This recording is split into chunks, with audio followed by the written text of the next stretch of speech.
Hey, Em. Hey, Rick. Guess what? What? It's our 5th episode. No shit. Yeah! Isn't that cool? That's crazy. I know. Let's do something different.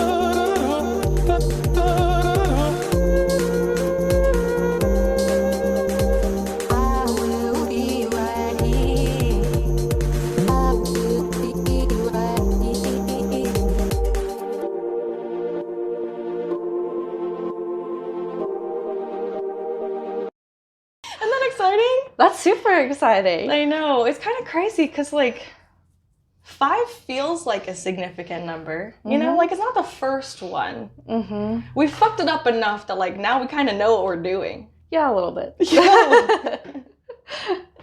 I guess that's for you guys to tell. So welcome back, all you sibling people. This is Sister Show Me How, a podcast, a place where we help you talk through all the real rough shit. I'm Maverick, your host of Sister Show Me How and your how-to sister.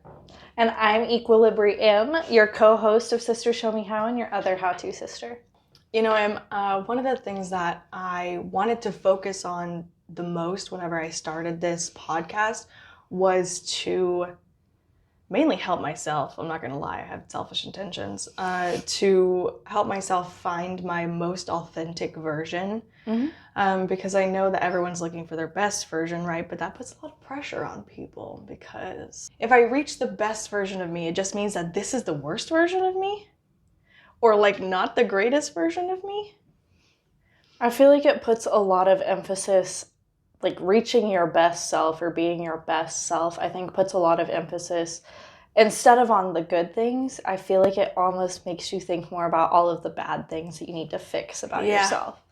Yeah, so I don't necessarily want to find the best version of me. Hopefully along the way I tumble across her, but I want to find the most authentic version of me, the one that I know will be the same in almost every situation. Yeah. And so I think that the thing that holds people back the most from being their most authentic self is fear. Mm-hmm. Whether that be fear of abandonment, fear of being outcast, fear of financial instability, fear of death, however big that fear is, it's always what's holding us back from making our most authentic choices, being our most authentic self, wearing our most authentic skins, for lack of a better word. So I want to break us free of living in fear-based lives. I want to get us to understand what that looks like, and I want us to be able to redirect our lives in which fear is not driving the car. Right. Because we're going to be driving it. Yeah. So what the fuck does a fear-based life mean? What does that look like? And how do I stop living in it? Let's talk about it. Okay. First things first, we have to have that definition. I got you. I got you. It's defined as a way of living where thoughts, decisions, and actions are predominantly motivated by fear. Duh. Fear-based life. Okay, yeah. I would hope that's kind of common sense. Yeah, layman's terms. Yeah, exactly. Okay, so what does a fear-based life look like? Well, I found us an article. Of course you did. Okay, so this one is written by Lisa Rankin. She's a New York Times bestselling author of Mind Over Medicine, The Fear Cure. The Fear Cure. Her Texas is coming out. Oh, good. The Fear Cure. The Anatomy of a Calling. She's a physician, a speaker, and a founder of the Whole Health Medicine Institute, and a mystic. Ooh. I don't usually add all the credibilities of all of our people, but I was just so kind of right? Awed by her. I hate the term girl boss, but I mean girl boss. Yeah, no, she's doing it all. Yeah. And I just wanted everyone to recognize the credibility that this woman has for this. Yeah, seriously. So the article is called 10 Signs Fear is Running Your Life and How to Get It Back on Track. Now, I condensed these and reworded a lot of them. One, because I like to hear myself speak. And also... Then you don't need to condense it. Come on. Yeah, you're right. No, I just wanted to use my own words instead of hers. Okay. And some of hers were like kind of repetitive, or I felt like they could be lumped together. Yeah. And so I was like, we're just gonna... So I have seven ways to recognize that fear is running your life and how to get your shit back on track. That's great. I feel like 7 maybe feels more manageable than 10 anyways. Yeah, but if you guys want to see the official 10 list that she made out, we'll put her link in the description and you guys can look at it on your own time. Okay, so step 1, people pleasing. What we mean by people pleasing is saying yes when you really mean no. Guilty.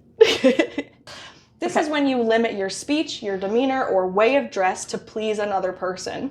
It's we're too worried about displeasing or disappointing someone else that we're forgetting that we're disappointing ourselves in the process. Yeah. This is also when we are overstretching ourselves. Again, saying yes when we mean no. Right. If you need to stay home and relax and recharge, you do not need to go to that party this weekend. There will always be another party. Right. And this is why we establish boundaries, so that we can recognize when we're people pleasing. Yeah. So 2, staying where you're comfortable and not going where you're growing. This is a fear of starting over. This is a fear of the unknown. I'm comfortable here, I know this here, and even though I'm fucking miserable, I'm gonna stay because you know what? At least this is the devil that I know. Yeah, I feel like we hear about this a lot. I mean, obviously we can talk about jobs, but I think also in relationships. Right, absolutely. I personally have had multiple friends complaining about their partner, and when I'm like, well, why don't you guys break up? It doesn't sound like you're happy together. I feel like one of the most common responses that I hear is, well, we've been together for so many years. And it's like, okay, and think about all the more years. Do you want to spend those miserable or do you want to be happy? Yeah, that's the dumbest thing I've ever heard. Yeah. To think of any of your time spent as wasted, period. Whether you were with a toxic person, whether you were the toxic person, to consider it wasted is just fucking stupid. I won't even apologize for it because it's just fucking stupid. No time is wasted time, ever. Regardless of if you're resting, if you're busying yourself with stupid shit, whether you're making mistakes or whether you're growing, like, that time is never, ever wasted. I would like to make one disagreement. Oh, I love disagreements. Okay, what's up? In my humble opinion, Okay. I would say that there is wasted time when you are knowingly doing something that you know is not good for you. So again, staying in that relationship, if you have already admitted in your mind and you're like, I know that like I'm not good with this person, I don't see us going anywhere, and like there's just absolutely zero reasons for you to stay and you stay with them, if we're continuing on the relationship analogy, I would say that that is wasted time. However long it takes you to get to the point where you realize that you're not good together and that you need to leave is not wasted. Any time beyond that, I would say yes is wasted, because that's living the fear-based life and staying where you're fucking comfortable.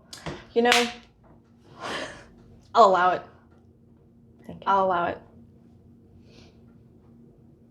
Because that's a really good point. Okay, anyway, number 3, being a control freak, holding on to the idea of perfection. Those are both the same thing, because only a control freak thinks that everything has its one little perfect spot, and not just on the metaphorical table, but in their relationships within people as well. And that's not true. It doesn't exist.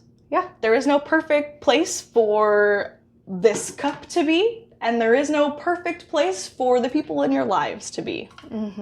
Yeah, nothing is ever perfect. No person is ever perfect. So any sort of strive to actual perfection is just not Waste worth of it. time. Yes. damn it. Okay, so what we're actually going to learn is that wasted time does exist today. Fuck me and all my points. They're irrelevant anyways.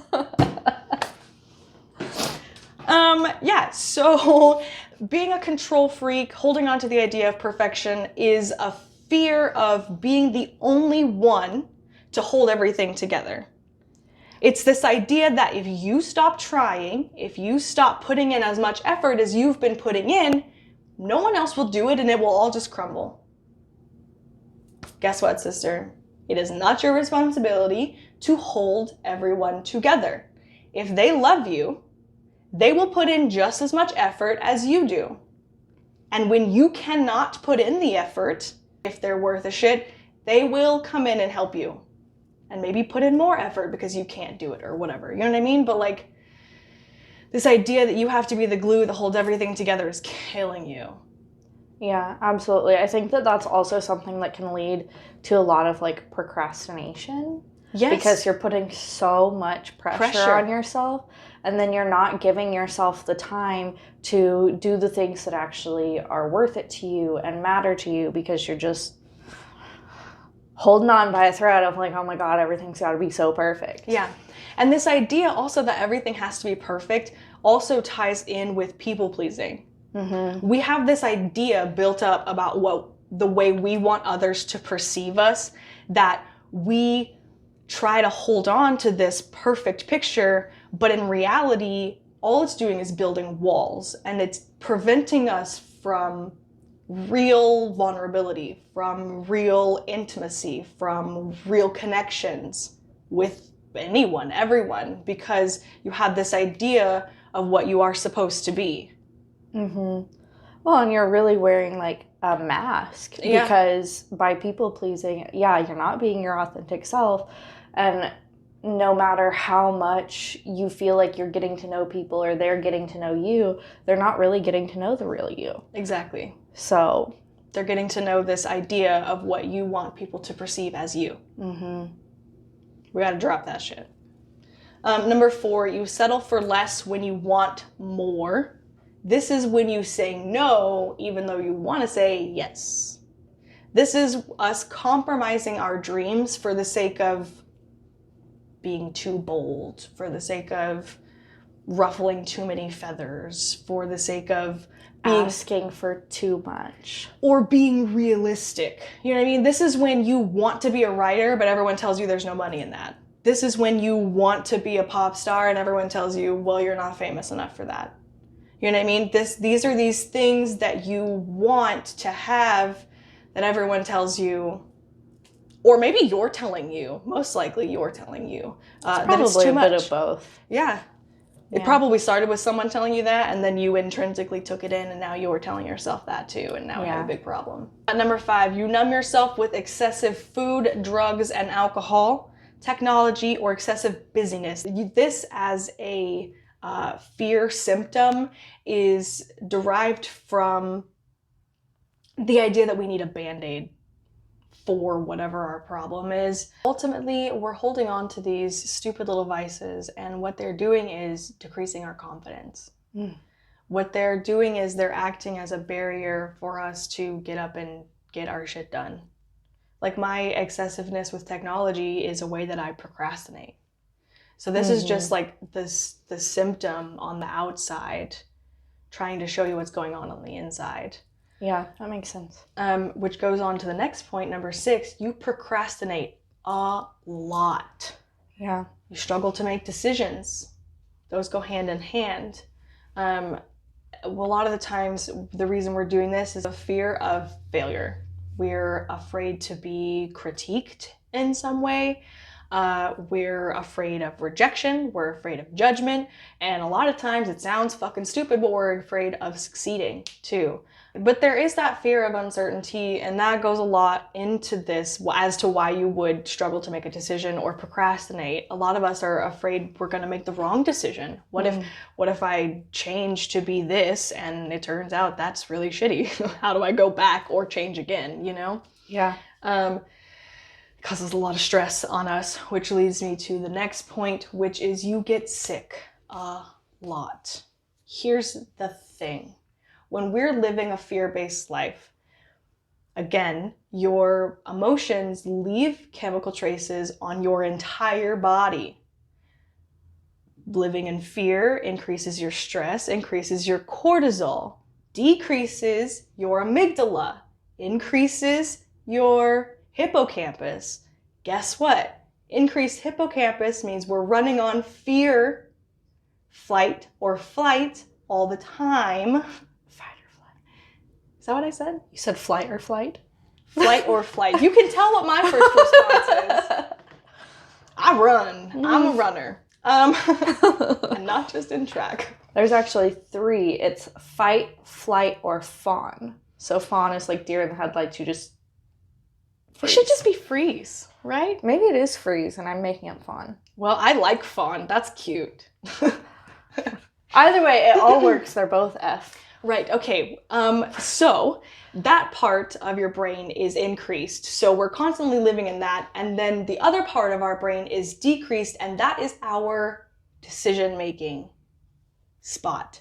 So it makes sense that when we're living in these and our biological body is living in this tornado of shit, that we're having problems making decisions and we're getting sick, because that also decreases your immune system.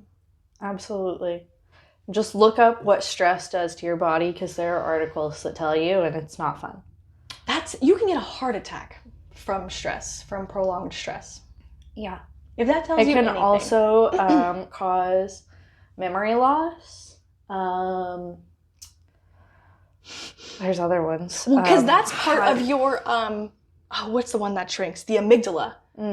Yes. I might be getting these confused. I may have to fact check myself. I have no idea. She started saying words and I just nodded. I know for a fact it is the hippocampus and the amygdala. The amygdala runs the emotions, so that one swells. Hippocampus is getting smaller, and that's the one that is the decision making. Sure. What else did you say? Recently? Yeah. Memory loss? Yes, memory loss. Oh, I'm sorry. So yeah.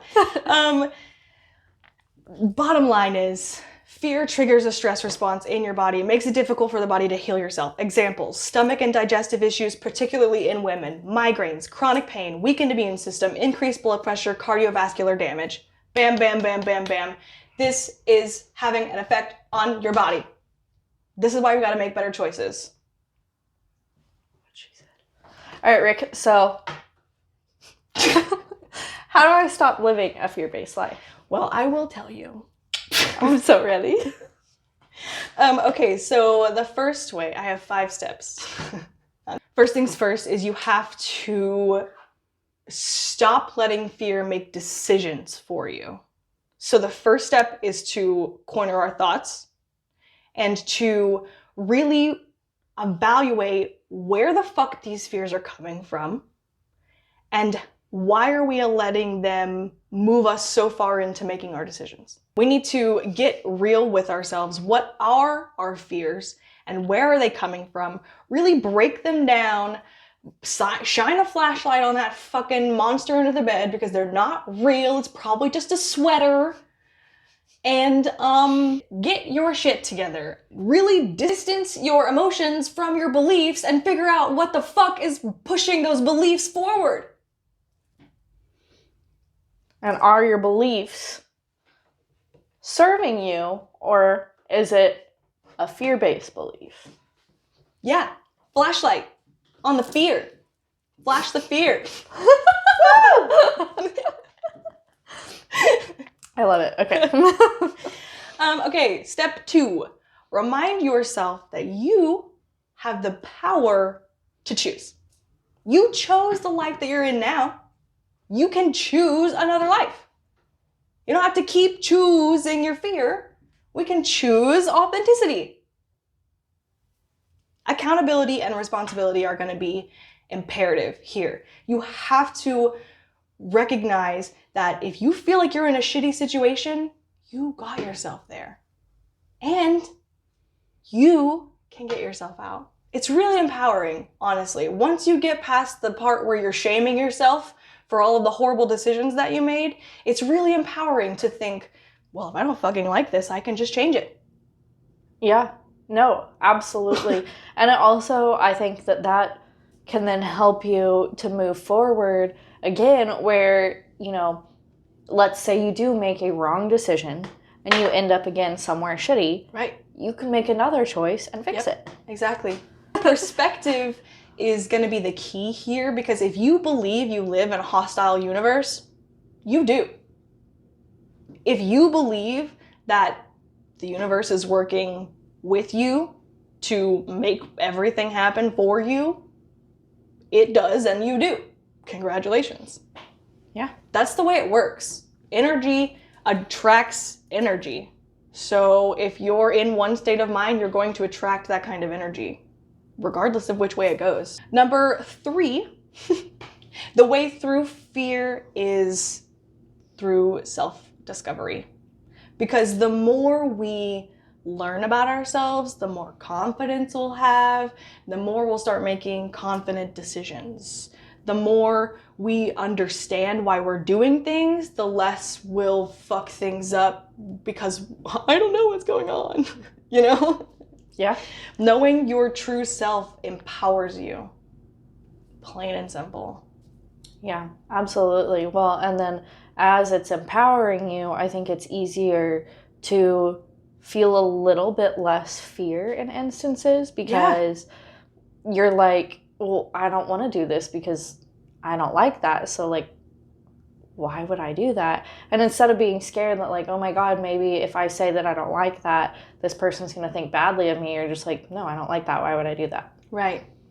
Or a real world example is, okay, so my fear-based automatic response to anything is to go home and scroll on my phone, because I feel like I'm missing out if I don't check my media, because I am overwhelmed by the things that I want to do. So I'm just going to sit here and scroll instead, whatever it is. So when I'm doing that, I need to recognize, okay, why am I doing this right now? Do I feel like I'm going to miss out? No, not really. Am I overwhelmed by the things that I want to do? Yes. Okay, so how do I fix being overwhelmed? Rather than continue to scroll. You know what I mean? Right, because continuing to scroll is obviously not going to make you feel any less overwhelmed. No, exactly. It's not at all. So it's like, if I can recognize why I'm doing this, even when I don't want to be doing it, then I can move forward. Yeah. No, I have that one a lot too. Like, that's something that I struggle with, especially like you said, like after college, I finally got hobbies again, which is great. Love that. Yeah. Except for then sometimes I like come home after work and I'm like, I don't know what I want to do, because I want to do like 5 different things. So which one do I choose? And then I sit on the couch and scroll on my phone, and then I feel like I wasted my night and everything sucks. Exactly. And I'm still not happy, rather than if I had just picked one, maybe done that for 15 minutes and then realized, I don't actually want to do this, and then pick something else. Right. I actually got myself a wheel on my phone. It's like it's an app, and you just tap it and it spins, but you get to pick all the little things on there. Actually, not in this application, but if you're really overwhelmed by like all the chores you need to do, you put all of them, and you can break them down into as small of steps as you want. Right. But then you just spin the wheel and it chooses for you, so it helps take away that decision fatigue. Yeah, there are so many ways to get around continuing the fear-based symptom or behavior, however you want to specify it. Well, and really, I think that can also apply to a lot of other things we've talked about too, like not necessarily the wheel specifically, but figuring out your own little tricks that work for you. Because the wheel that you have might not work for other people. Right. It might not work for me. It might just be, that I need to, when I come home and I'm like, oh, I don't know what to do, I sit down and I decide, you know what, I think I'm going to just meditate for a second and figure out which one I really want to do or something, Exactly. Fuck, sometimes the wheel doesn't even work for me. Like, that's why self-discovery is so important. You need to figure out how you tick, because guess what, brothers and sisters? Nobody else is going to figure it out for you. You are your own watchmaker and wearer. You got to make sure your battery's charged, you got to make sure all your gears are in place, and you got to figure out if the second hand is still fucking working. Yeah. So that leads us to step 4, which is fucking meditate, people. For Christ's sake. I don't know how many times I have to tell you people.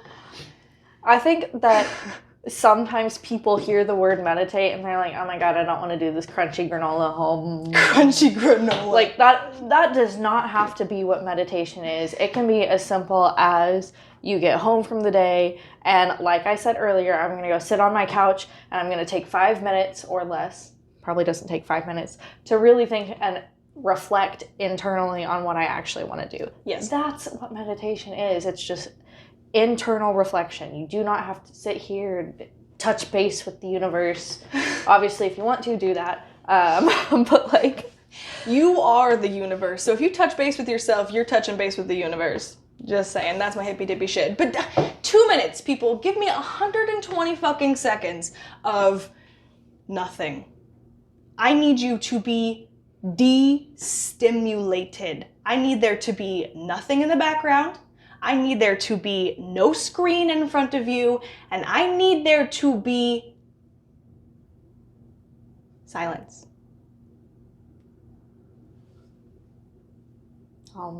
I need you to be in this moment. Just 120 seconds. That's it. Even I think sometimes meditation can be the opposite of self-reflection. It can be literally just telling your mind to shut the fuck up. Yes. Like, it can be whatever you need it to be. It's just, yeah, like you said, without distractions, sitting down and just really either emptying your mind or thinking. Yeah. Just 2 minutes.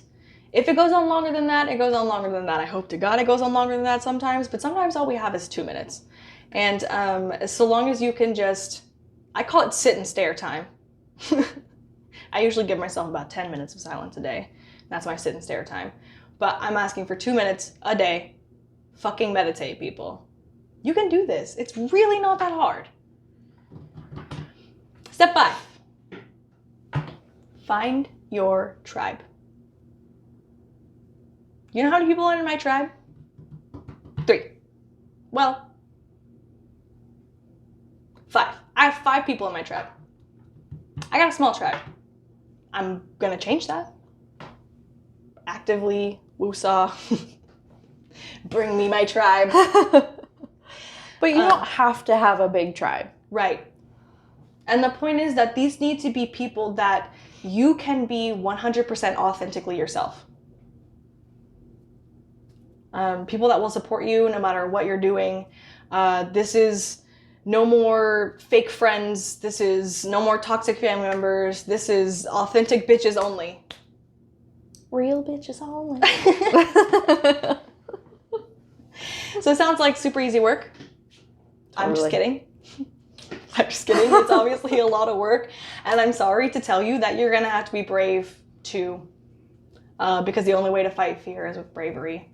No cowards beyond this point. Sorry. Bravery is not necessarily the absence of fear. Obviously, we would like to reduce the fear. But I think especially starting out using that bravery, you're not going to go and start doing this shit and not be scared. You're still going to be scared. You're still going to have that fear. The point is power through and work against the fear until you stop feeling it so much. Right, and that's kind of the point. You're actually not being brave at all if you're not scared. And the problem with that is that stupidity is also the same thing. To do things even though you're scared and it's probably a bad idea. And that is actually the story of my life. I've been called stupid quite a bit for the things that I've been doing, and I've been terrified to do a lot of the things. But I'm fucking here now, and the people who were calling me stupid are still acting like they were 10 and 15 years ago. So who's really the stupid one there? I don't really think it's me. Probably not. One of my biggest things with living a fear-based life is especially recently, this has always been an issue for me, but it's become a lot worse, I think since COVID. I have this fear of being perceived. And I think a big part of that is because I expect people perceiving me for that to come with judgment. I don't ever expect it to just be a kind of neutral thing.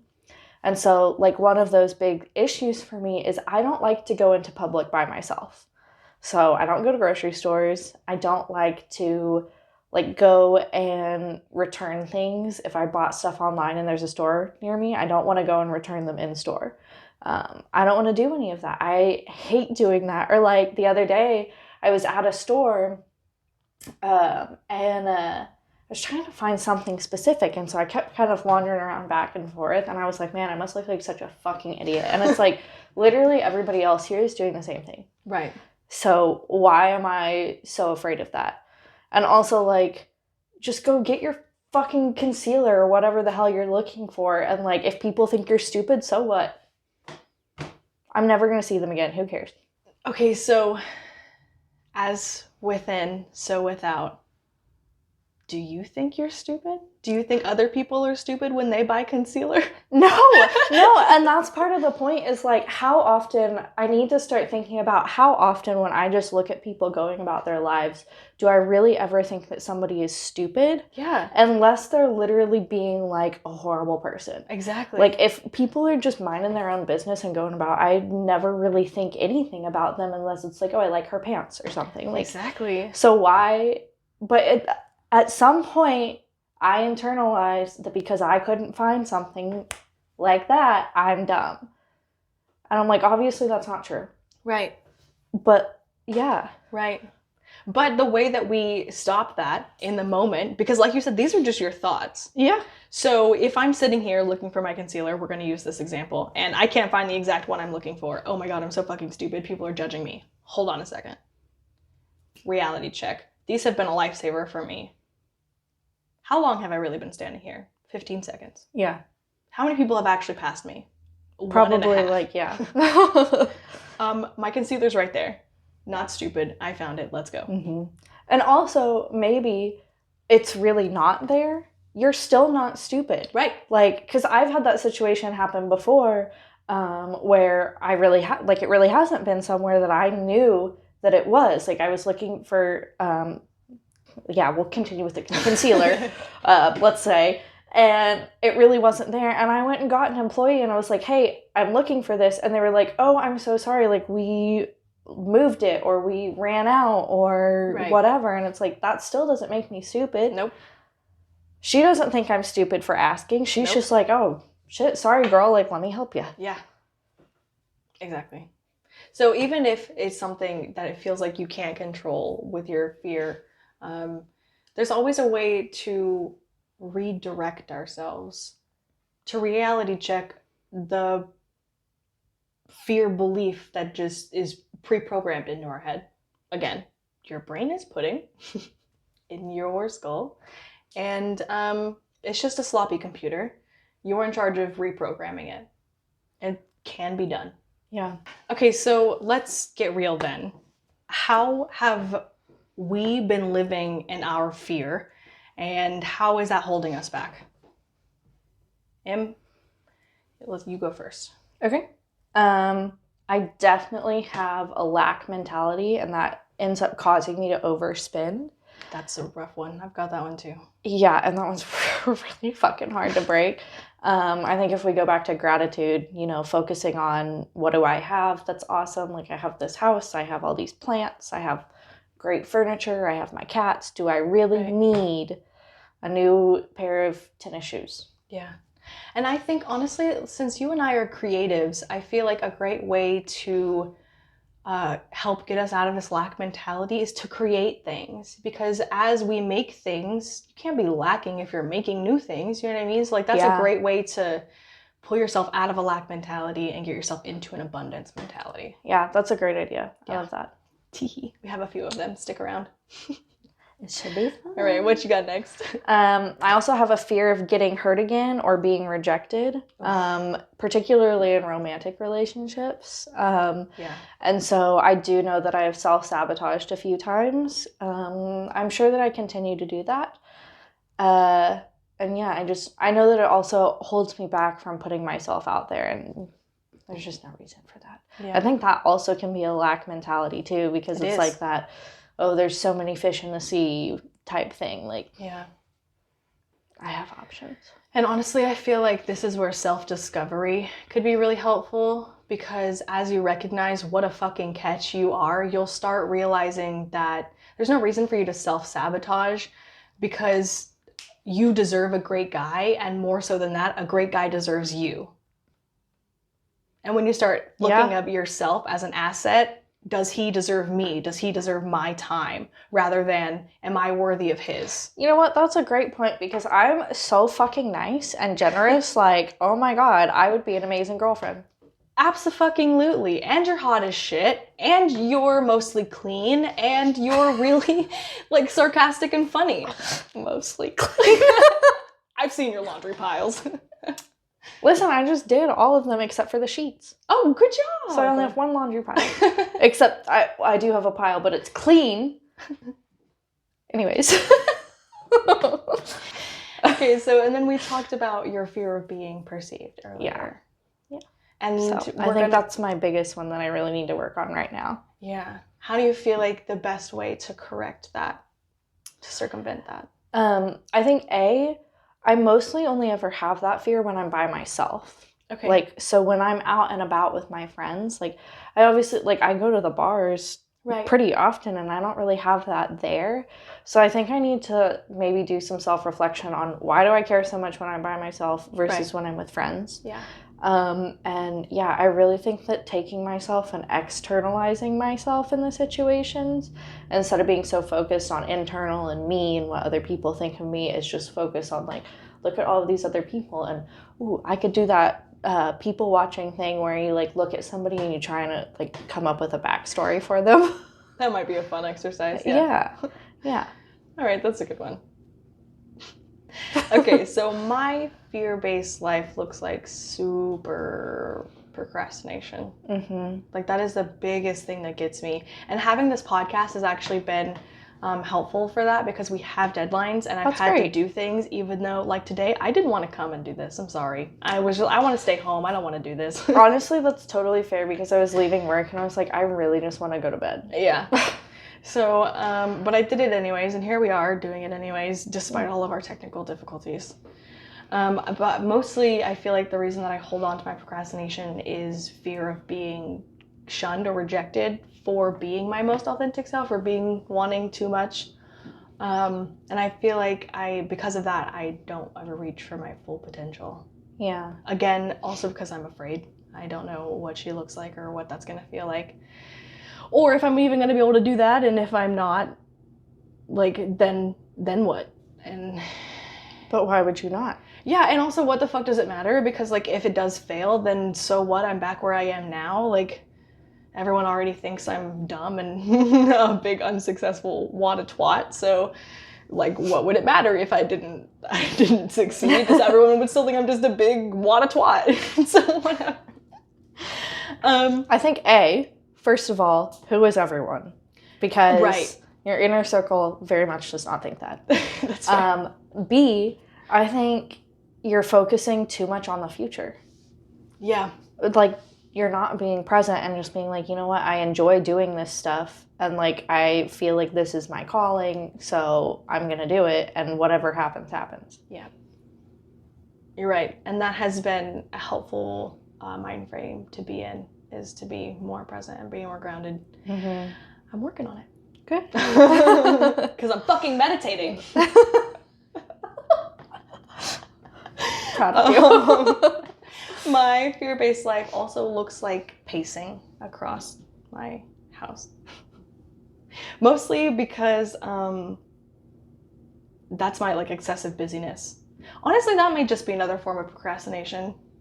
My fear-based life looks like procrastination. That's it. When I said major procrastination, I meant all forms of it, apparently. No, yeah, I feel that. Yeah, procrastination is, like, it's really hard to deal with and get past. It is. But you know what? We gotta do it. And it's worth it in the end. And it's ultimately what's gonna help us find our most authentic self. Mm-hmm. So, what about you? How's fear holding you back? What are you gonna do about it? Think about it, and come chat with us next week. about what we're going to do about our fears. As for today, we love that you came to chit chat with us. Feel free to take what you need and leave what you don't, and join us in the next chat if you feel like it. And also don't forget to check out our social medias. We try to post helpful content as well as snippets from episodes and bloopers. You gotta love the bloopers. Bonus content. Absolutely. And while you're there, tell us what's going on in your world. We want to help. After all, that's what a sister's for. Bye, guys. I forgot what our topic is. We're dying hard. Yeah. Oh, God. That does not sound good. We're dying hard. Yeah. Yeah.